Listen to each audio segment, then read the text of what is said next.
Maravilha! Olha, nós estamos aqui hoje no nosso podcast com um tema super bacana e uma pessoa muito especial para todos nós aqui. Se você ainda não conhece, vai conhecê-lo agora. Nós estamos aqui por ocasião da nossa 360 Conf. Esses dias de carnaval, estamos nos reunindo para falar sobre a vista do alto. Ou seja, 360 refere-se a um ângulo completo. É a vista mais privilegiada que se tem. E é isso que a gente quer para a nossa vida. Uma visão clara. Queremos ser pessoas visionárias. E a gente está trazendo aqui Pastor Flavinho. Pastor Flavinho Marques é o pastor da Igreja Batista Lagoinha. Da Lagoinha, né? Que fala. Da Lagoinha. Da Lagoinha. Isso. Em Belo Horizonte. E sob a sua responsabilidade estão dezenas de milhares de pessoas e tantas outras que estão ali trabalhando diretamente. E certamente o pastor Flavinho vai aqui cooperar para que nós nos tornemos pessoas mais visionárias. Então, em primeiro lugar, Flavinho, que alegria. Vou me referir, Flavinho, claro, sem a necessidade de falar pastor, que você já é um pastor. Mas, Flavinho, que alegria ter você aqui com a gente. Alegria toda minha, prazer estar mais uma vez nessa comunidade tão maravilhosa. Você que é um amigo, um pastor, alguém que nos inspira tanto. Privilégio para mim estar aqui. Maravilha. Olha, Flavinho, eu queria, em primeiro lugar, eu particularmente gosto muito de ouvir algumas questões que envolvem a vida pessoal, por exemplo, que a pessoa gosta de fazer. Hoje você é um pastor que é um pregador, é um gestor, é um formador de líder, é um líder de equipes, é um visionário, são vários papéis dentro de uma pessoa só. Sim. E aí, por curiosidade, de tudo que você faz, qual é a coisa que você mais gosta de fazer dentro do chamado que Deus te deu? Rapaz, a gente gosta de muita coisa, né? A gente faz tanta coisa que a gente ama que acaba se misturando muito, né? Mas uma das coisas que eu mais amo, eu sou pastor de vocação, então uma das coisas que eu mais amo, dentre todas as responsabilidades que eu tenho, é o contato com a ovelha, com as pessoas. Eu gosto de gente, né? Então, eu trocaria algumas coisas por gabinete pastoral. Eu trocaria algumas coisas por trazer ensino a neófitos, as pessoas, e aí não somente a neófitos, mas pessoas que estão debaixo da sua liderança, né? E eu também gosto muito desse trabalho de plantação de igreja, é algo que me arde o coração, o desafio de plantar igreja, mas na essência de tudo, o que mais eu amo fazer realmente é o pastoreio, é o cuidado. Eu imagino, porque um pastor com o grau da sua responsabilidade, a tendência é ficar muito longe das pessoas. Sim. E quando você gosta disso, você faz de tudo para ter isso perto, isso é muito especial. Eu acredito que, bom, quem está assistindo agora aí são pessoas, são membros da igreja, são pessoas que receberam aí o link, e certamente tem gente também que tem essa vocação, talvez pensando, poxa, um dia eu gostaria de ser um pastor. Ou gostaria de ser um líder na minha geração, fazer a obra de Deus. Eu queria que você falasse como foi que a sua visão se ampliou, se abriu para essa possibilidade. Isso é desde pequenininho? Como que foi isso, Flavinho? Então, não, eu não sou de uma família cristã de nascimento, de berço, né? Quando eu tinha mais ou menos uns 13 anos de idade, a minha mãe se converteu, foi a primeira da família. E logo depois a minha irmã, que é a única filha e era a mais nova, ela tinha 9 anos para 10 anos, então ela seguiu a minha mãe. Mas logo depois a gente viu que realmente ela teve uma experiência também com o Senhor. Não foi só ir com a mãe na igreja e tudo mais. Realmente ela teve. Logo, meu irmão mais velho se converteu, né? E eu fui o terceiro filho de 4 a se converter. O processo de Deus na minha vida se deu aos 17 anos e se completou por meio do batismo aos 18 anos. Eu tinha acabado de fazer 18 anos, eu estava entrando na universidade, foi quando eu me converti mesmo. Larguei o mundo, tive uma experiência real, escama dos olhos caíram e eu me converti. Pela história da minha família, é uma família muito simples, muito trabalhadora.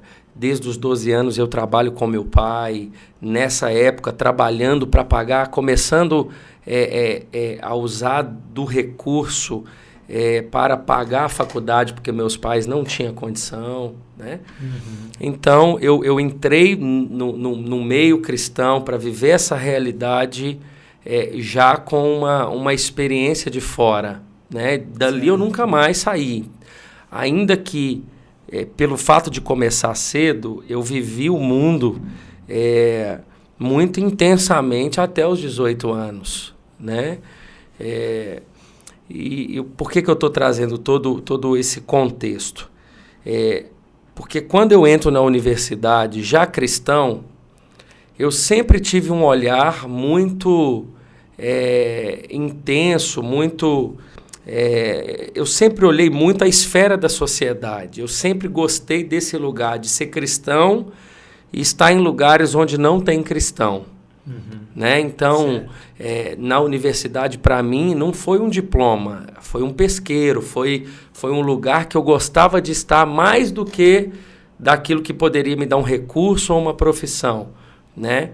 E com isso, crescendo na igreja local, né? Eu me converti numa igreja muito envolvida com pequenos grupos, e logo que me converti, 6 meses depois eu me tornei líder, e multipliquei algumas vezes, mas não queria ser pastor. Eu sempre tive esse olhar da igreja, um olhar muito de amor, de gratidão por ter me recebido, por me receber realmente nessa nova estação da minha vida. Então, eu sempre tinha uma visão de crescimento, uma visão de trabalho, eu queria ser um empresário, mas ao mesmo tempo eu nunca deixei o compromisso com a igreja. Então, eu estava todo culto de jovens, eu ia nos 2 cultos de domingo, eu liderava um pequeno grupo no meio da semana, eu ia nas reuniões de oração, nas vigílias eu estava presente. Então, eu sempre lidei com esses 2 leques, né? Então, eu sempre olhei assim. Então, quando eu fui para o ministério, que eu tinha 21 anos, eu estava no 8º período, na verdade, tinha acabado o penúltimo semestre, o 7º, eu estava entrando no último, um curso de 4 anos, e eu tive uma experiência com o Senhor me chamando ao ministério. Né? E ali foi Deus. Aí Deus mandou realmente eu largar tudo, foi uma experiência... Né, de madrugada, eu comecei a sentir algumas dores, como cólica, e eu perguntei para Deus, e Deus falou assim, falei, Deus, mas que dor é essa? Isso era umas 3h15 da manhã, e Deus falou, são como dores de parto. E Deus, eu ouvi a voz de Deus na sala de casa, assim, eu estava deitado no chão, tinha uma mesinha de centro, eu deitei com muita dor, e eu falei, Deus, que dor é essa? E ele falou, são como dores de parto. Pois a partir de hoje eu te chamo para gerar filhos. E eu comecei a entender, eu falei, Senhor, mas o que é isso? Ele, filho, larga tudo. Né? Eu falei, Senhor, eu nunca pedi, nunca almejei isso.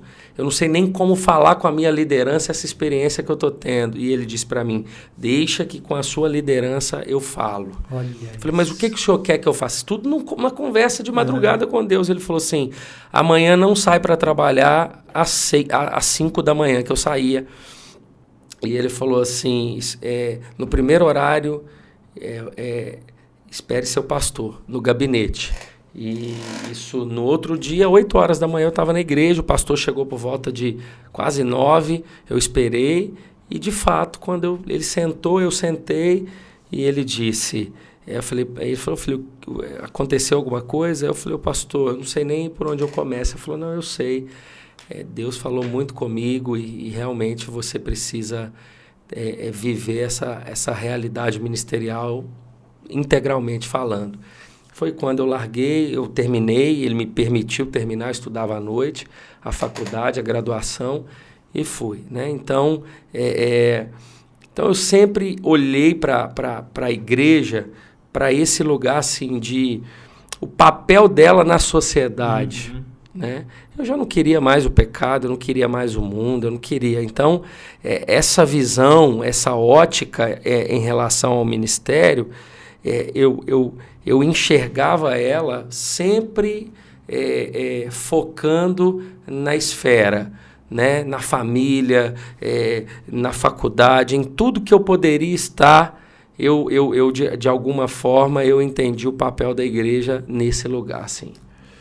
Que história, poxa, eu tem parte da história que você contou, eu não conhecia e fiquei aqui realmente imaginando como deve ter sido isso na sua cabeça ali na hora. Foi. Porque você contando agora, anos depois, tá tudo muito claro para você. Mas na hora, sem você saber exatamente o que vai acontecer. E eu tava pensando aqui, te ouvindo, e uma coisa que ficou muito forte. A essência. Porque desde lá do ambiente da universidade, você olhava ali pensando, o que eu posso fazer aqui? Eu acho que essa questão de ser pastor, de ter uma visão, porque nós estamos falando aqui de visão, de sermos pessoas visionárias, olhar do alto, essa questão de ser um pastor na nossa geração, de cuidar de pessoas, o papel em si, ele é um meio e não um fim. Eu acredito que quem busca como um fim em si mesmo, dizendo eu quero ter essa posição, corre o risco de se perder. Sim. Porque está olhando apenas para uma posição Sim. eclesiástica, um status, alguma coisa assim. Agora, quando você olha assim, independente, como você disse, eu não queria ser pastor, mas eu queria ter uma influência no lugar onde eu estava. Exatamente. Nesse momento que Deus me chama, para que você tenha uma ideia, exemplificando o que você está falando, eu já era líder de jovens, né? Com 1 ano de convertido, eu tinha multiplicado o pequeno grupo algumas vezes, então eu já cuidava e fui para a liderança dos jovens, não era o líder dos jovens, mas com 4 anos de convertido eu já era o líder dos jovens, de 21 para 22 anos, né? E não queria ser pastor, não queria, né? Eu sou o primeiro pastor da minha família. Eu não sou de uma família pastoral. Meu pai e minha mãe são ovelhas minhas hoje. Vão na igreja, sentam, e a minha família toda está na igreja hoje, são lá. Não tem nenhum pastor, não tem essa raiz pastoral. Mas nesse momento que Deus me chama, para você ter uma ideia, eu cuidava, eu tinha 53 pequenos grupos. Eu tinha uma média de 530 pessoas debaixo da liderança. E eu não queria ser pastor. E tudo isso dentro de uma estação da vida de universidade, de monografia, de trabalho de conclusão de curso, de trabalhar para pagar a faculdade, né? Eu lembro como se fosse hoje, a minha faculdade na época, isso eu formei em 2008, eu pagava na época R$800 de faculdade, 700 e quase R$800 de faculdade, então era um momento assim que jovens era office boy, trabalhava, o salário mínimo não era R$1.000 e poucos reais como é hoje, né? Talvez o salário mínimo era 600 e poucos reais, alguma coisa assim, e eu pagava mais do que eu trabalhava assim para isso. Então, quando você de fato tem essa visão não egoísta, uma visão diante de um coração preservado, com boas motivações, grato ao Senhor e à igreja, entendendo o seu papel na sociedade, né? E nessa época, independente de qualquer coisa, se o pastor falasse comigo, filho, mas a gente não tem como te dar uma oferta, eu não estava ligado, não era uma preocupação minha, eu queria viver a vontade de Deus. E quando se fala muito sobre essa visão do alto, essa visão mais completa, mais clara, mais discernida, a gente nada mais está falando do que viver a vontade de Deus, porque Deus é o que tem a visão mais ampla, né? Então eu não sabia se eu ia ganhar mais ou menos, se eu ia pagar a faculdade ou não, né? Mas se não fosse uma experiência que o Senhor trouxe, para mim viver o serviço na igreja, o comprometimento com a igreja e o trabalho, sem problema algum. Olha isso. Flavinho, essa experiência que você teve de conversão e caminhada, trajetória, de dedicação, como você acabou de falar pra gente, participando de reuniões, das vigílias, sendo alguém presente, valorizando a igreja. E eu acredito que você que está nos assistindo agora, eu não posso saber o que está no seu coração, qual que é teu plano, teu sonho de vida. E também não sei o que é que Deus tem reservado para você. A gente sabe que Ele é soberano e Ele tem uma jornada para a sua vida. Agora, é lógico que Ele espera também que você também faça boas escolhas. E nesse sentido, Flavinho, você como esse pastor experiente, casado, pai de 4 filhos. Olha aí, gente, 4 filhos. O que você diria para nós? Talvez assim, de tantas áreas, seleciona uma ou duas de maior atenção. Coisas que podem desviar o nosso foco, que podem nos tirar, podem fazer com que a gente perca a atenção, a visão naquilo que está sendo construído. O que você imagina que são uma ou duas maiores ameaças dos nossos tempos, da vida pessoal, enfim, o que você imagina? Então, eu acredito que as pessoas podem ter mais de uma prioridade.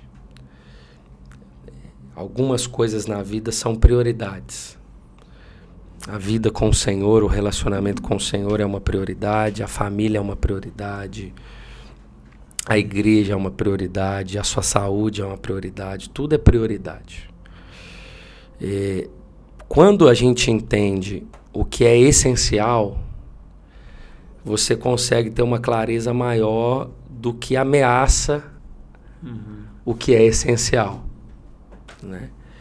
Uma das coisas que para mim é um perigo e é o que cega alguém, é o que faz a pessoa perder o rumo, não discernir a vontade de Deus. Uma das coisas é a motivação do coração.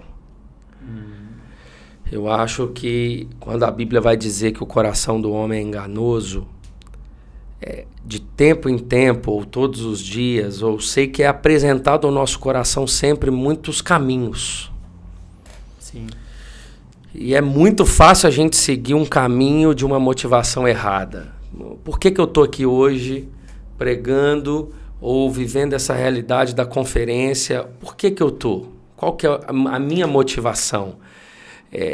Qual a motivação minha em ter uma família? Qual a minha motivação na igreja? E eu acho que as pessoas, elas são travadas. Eu acho que Deus para pessoas quando Ele percebe uma motivação errada de coração. Eu acho que uma das coisas, porque o salmista vai dizer que Deus ele sonda e esquadrinha o coração. Então, eu acho que Deus ele tem um carinho, ele tem uma preocupação com o coração, e quando ele percebe que a motivação é certa e que realmente há um amor genuíno ao Senhor e à sua palavra, Deus sopra, Deus levanta naturalmente, é orgânico, é leve, é simples.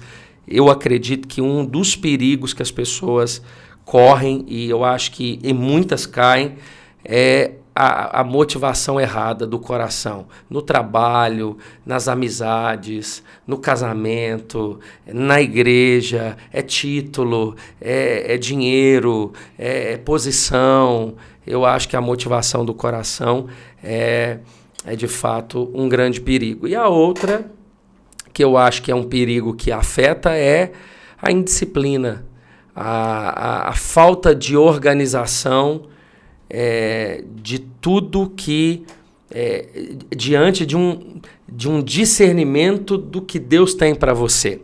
Vou te citar um exemplo claro. Há um ano atrás eu recebi uma ligação de uma agência de São Paulo, de publicidade, enfim, maravilhoso, não é pecado. Falando, olha, Flavinho, a gente tem percebido você, somos uma agência, atuamos também na área cristã e temos percebido o seu crescimento no cenário nacional, como pastor. E a gente tem uma proposta para te fazer. A palavra proposta, ela já arrepia a gente, né? Aquele que tem o coração no Senhor, a palavra proposta já já tem aquilo. Mas, enfim, a proposta de fato a gente quer que você seja cada dia mais influente. A gente quer... Exemplo, a gente quer fazer de você um produto. Uhum. É pecado? Não é pecado. E ele falou, olha, em termos, você tem talvez aí na época 70 mil seguidores, a gente vai fazer você ter 500 mil em 3 meses e vamos lançar um segundo livro e vamos ter um podcast, e vamos ter um canal do YouTube e queremos fazer seminário. Aí, sim. Né? Enfim. E para isso a gente precisa de um tempo. Que você dê a esse investimento seu tempo. Você não vai ter custo, pelo contrário, você vai multiplicar a sua renda. Mas para isso a gente precisa pelo menos de 2 dias seu livres da semana, a gente precisa de uma noite. E foi falando na época, não me recordo tudo. E na hora que ele falou, eu falei assim, meu amigo, primeiro eu agradeço o cuidado comigo, só de vocês, me sinto honrado, só de vocês, de alguma forma, lembrarem de mim ou perceberem em mim um potencial que nem eu mesmo vejo, às vezes, mas a minha resposta não é o momento, para mim não é o caminho, porque eu não estou disposto a deixar de levar meu filho no futebol para gravar um vídeo de YouTube. Uau. Eu não estou. Né? Financeiramente pode melhorar? Sim. E não acho que é errado quem faz. Sim. Eu acho que cada um tem a sua forma de pensar e eu respeito todo mundo que tem um dom e faz desse dom dado por Deus, né? Mas eu penso muito a médio e a longo prazo. Eu sou extremamente preventivo, né? E eu falei, olha, então eu não tenho essa noite, eu não tenho esse dia para dar, eu não estou disposto a mexer a agenda da minha família, porque hoje eu disse para ele, quando eu olho para minha esposa, eu estou no momento que a minha esposa não tem a igreja como uma inimiga. A minha esposa... ela me vê indo para a igreja, ela vibra comigo ir para a igreja, que não é, às vezes, uma esposa de pastor acha que é uma disputa entre ela e a igreja, de tempo de qualidade, né? Verdade. Não tem. Meus filhos olham, e eu já perguntei para meus filhos se eu sou um pai presente, e eles disseram que sim. Quando eu vou para a igreja, pelos atendimentos, por tudo, eu acho que a igreja se sente pastoreada, né? Quando eu estou no púlpito, eu entendo que eu estou me capacitando, buscando a Deus, orando, estudando, para que eu entregue um alimento sólido. Então, qualquer coisa que eu mexer nessa agenda vai mexer nisso. E se mexer nisso, verdade. Eu sei que a médio prazo isso pode dar um divórcio, a médio prazo pode ter alguém dizendo eu não sou cuidado, a médio prazo pode ter um filho, né? Meu filho, na época...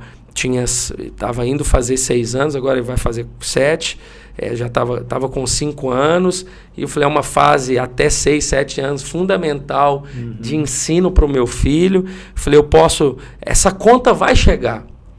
Ele disse, pastor, a gente admira ainda mais de você falar isso, que a gente nunca imaginou que você falaria não, né? Mas eu te entendo.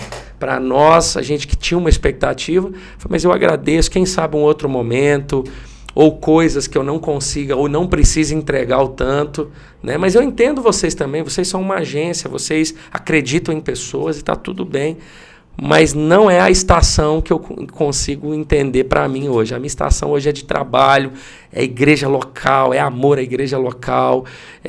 Apesar de ser pai de 4 filhos, eu só tenho 8 anos de casado, né?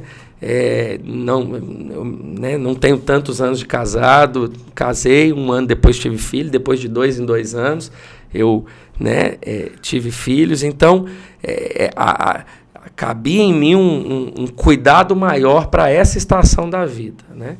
Então, eu acredito que essa organização gera muito fruto e a motivação certa. Olha isso, gente! Quanta riqueza, quanta... Você estava falando aí, Flavinho, primeiro que assim, a motivação do coração. Como você disse, não é legítimo atender a uma demanda dessa? Não é uma coisa ilegítima. Tem problema algum. Se você não estiver afrontando a santidade de Deus, se você não estiver afrontando a autoridade de Deus, e nem estiver, como você disse, invertendo as prioridades, ok? Bem. Agora, e a palavra que veio muito forte aqui para mim, ao te ouvir isso, foi contexto. A gente entendeu o contexto. Sim. O contexto da nossa vida. Você acabou de historiar, e isso é visão.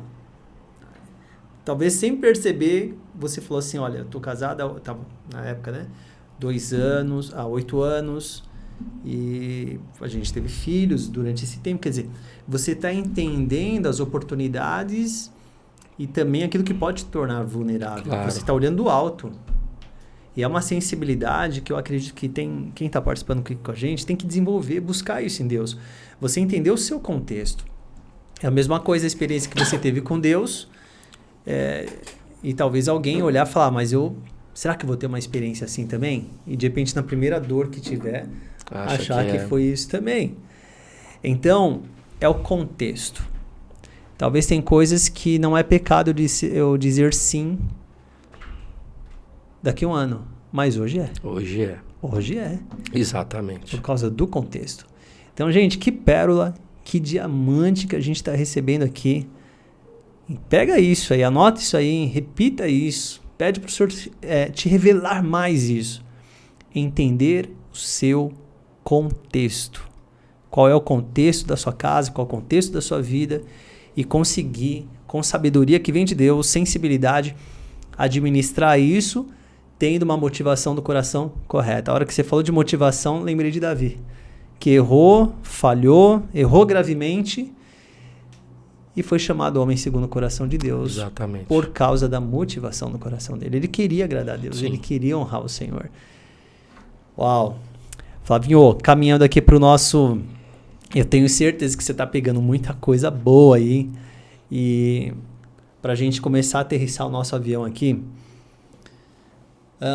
falamos de ameaças. Eu queria que... 2 coisas que eu quero te colocar. A primeira delas, que você nos fale da oportunidade que a gente tem nesse nosso tempo. A gente falou de ameaça, mas quais são as oportunidades?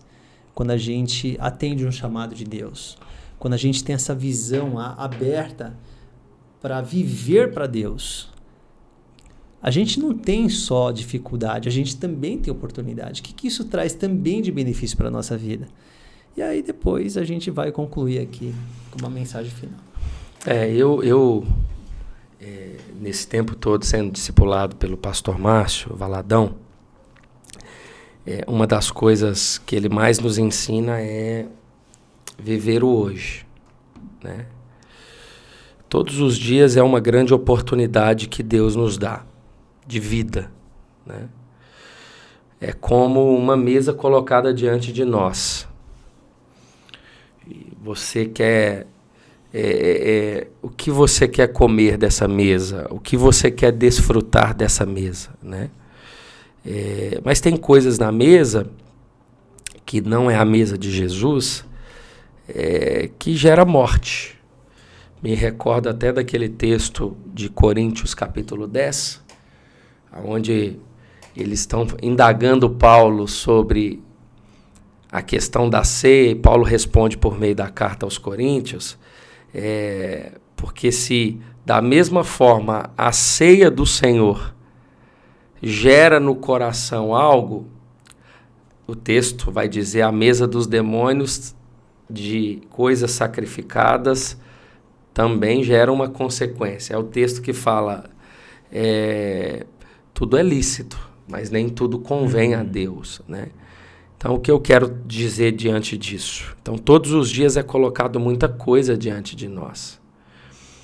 E eu acredito que toda oportunidade, toda porta aberta,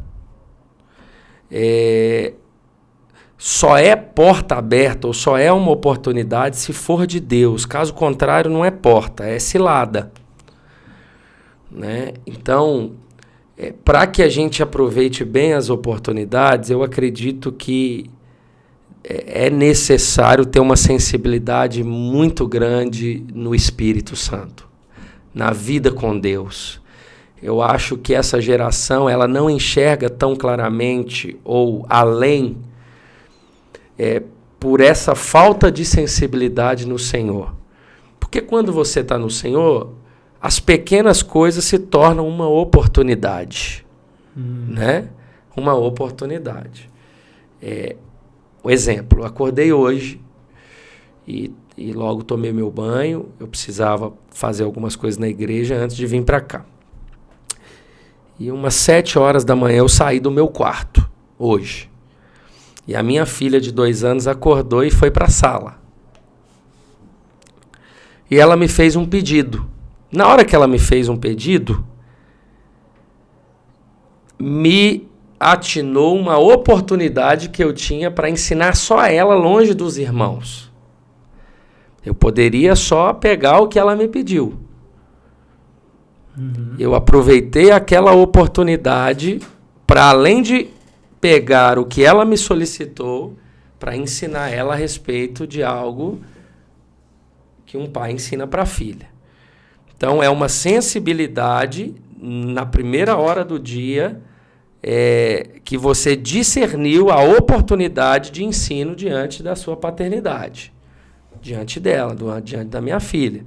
A minha filha de 2 anos, ela tem o gênio mais forte, ela faz mais pirraça, né? Então, eu aproveitei a oportunidade porque eu tinha conversado com ela ontem, mas hoje, Deus, ela não acorda primeiro, ela não sai assim. Ela saiu, quando eu saí do quarto, ela saiu sozinha do quarto, sentou no sofá. Papai, eu fui, e aí, enfim. Né? O que eu quero dizer é que todos os dias é uma grande oportunidade. Mas as que são de Deus serão discernidas por quem vive no Espírito. E aí você aproveita um café com a esposa, você aproveita um intervalo na faculdade com um amigo, você aproveita o caminho do ônibus que tem um amigo e você vai... A intencionalidade que você vai ter no diálogo, na conversa, você aproveita o tempo de ligação, um áudio que você recebeu, você aproveita... as coisas que aparecem no seu dia para trazer para você, enfim, eu acho que essa sensibilidade é o que vai despertar a nós as oportunidades e que vão glorificar a Deus e que a gente vai colher fruto de alguma forma. Olha isso, eu acredito que quem está com a gente aqui, Flavinho, tá fazendo assim, uma revisão da própria vida. Por quê? De forma comum, as pessoas pensam que a oportunidade é sempre uma coisa muito grandiosa que um dia vai acontecer. Um dia vai acontecer uma grande oportunidade. E você acabou de repaginar isso e dizendo, oportunidade a gente tem toda hora. E é no comum. Toda a hora. E no comum. Eu me lembro agora daquele texto de Jesus chamando os primeiros discípulos. E é interessante que Jesus chama eles no ordinário, no trabalho. Eles estavam fazendo o quê? Pescando. Eles estavam pescando, né? Às vezes a gente quer fazer um cenário para entender o negócio de Deus. Não. É só você discernir a voz, né? Eles discerniram quem os estavam chamando. Era Jesus. E eram pessoas comuns fazendo o que era comum, né? Então, eu acredito mesmo nessa forma de Deus agir no dia a dia. Deus faz, Ele é soberano, Ele move, onde Ele quer, da forma que Ele quiser, é numa celebração, é numa cerimônia, mas Deus tende a se mover no comum. É isso. Você falou e me lembrou de um rapaz que eu estou conversando com ele e a esposa dele, estou conversando com esse casal e o meu contato diretamente com ele, um sorveteiro. Ele podia ter passado, comprei um sorvete e tchau. Mas a gente percebeu a oportunidade de orar. Aquela oração gerou uma conversa posterior. Aquela conversa posterior gerou uma troca de contatos, que está gerando uma conversa, um cuidado, oração. E hoje... já gerou um sim que ele deu para ser batizado. Uma vida que vale mais do que o mundo inteiro. Era uma oportunidade. Eu acho que isso nos diferencia como filhos de Deus e discípulos de Jesus. Enxergue oportunidade. Quem está participando agora, quem está assistindo no YouTube, está vendo esse vídeo nosso aqui, esse podcast, tem a chance de terminar o vídeo e ligar agora para alguém. Sim. De abençoar os pais, honrar os pais, de fazer algo que vai honrar Deus. Tenha a oportunidade agora. Exatamente. Flavinho, que da hora. Que legal ter você aqui com a gente. A gente vai concluir. Eu queria que você desse o seu alô final, né? Você tá há quantos anos, Flavinho? 37. 37, olha aí. Se converteu com quase 18 anos. 17 para 18, 20 anos andando com Cristo. Disse sim, disse não para o pecado. Os seus sims e os seus nãos te trouxeram até aqui. Sim. E hoje você lidera uma das maiores igrejas do Brasil, com influência fora do Brasil. Não só o que você diz, mas a pessoa que você é nos traz muita honra, muito respeito e admiração. Eu queria que você desse um alô final aqui para a gente concluir nosso podcast. Sim, eu quero agradecer também a oportunidade, sempre bom a gente poder conversar, né? E às vezes a gente senta aqui para falar, não sabe o quanto Deus dentro de nós, de alguma forma, traz para tanta gente que precisa ouvir, deseja ouvir, né? E quero agradecer mesmo essa oportunidade. Eu acredito que o Evangelho ele é simples para quem nos ouve, né? A vida com Deus é simples. A chave para viver o que Deus tem é a humildade, dentro de casa, no trabalho, de coração, né? Por isso que Paulo sempre vai dizer, humildemente, é a chave da unidade dentro da casa, é no casamento. Então, diante disso, o conselho é preserve seu coração em Deus. Você não precisa do pecado, o pecado não é bom, o pecado mata. O pastor Márcio, ele diz assim, a única coisa que cansa é o pecado. Né? Porque você fisicamente cansado, você dorme bem, no outro dia você está, né? Mas o pecado não, o pecado você vê no semblante, você vê o quanto a pessoa está, né? Então, preserve seu coração, viva essa vida real com o Senhor, né? A santidade, honre seus pais, viva o chamado, essa intencionalidade, esteja sensível à voz de Deus, como o pastor Fernando disse, a intencionalidade de honrar o pai, em dar um presente para alguém, em ser educado com alguém, mandar um áudio, em responder uma mensagem com carinho. Existem várias formas de você dizer não. Não seja ríspido, não seja grosseiro, né? Faça de tudo para você, para as pessoas e para o próprio Deus olhar para você e perceber o quanto você o glorifica. Por isso que a Bíblia vai dizer, quer comais, quer bebais, fazei tudo para a glória de Deus, né? Então, esse é o nosso chamado. Se não for para agradar a Deus, não tem o porquê a gente viver esse evangelho. Então, preserve seu coração, vive essa vida simples, um evangelho genuíno, né? Não tem complicação nenhuma, a gente que complica as coisas, e eu tenho certeza que Deus vai fazer tanta coisa na sua vida, em nome de Jesus. Valeu, Flavinho, diretamente da Batista da Lagoinha BH para o MAG aqui em Guarulhos, na 360 Conf. Valeu, Flavinho. Até mais. Valeu.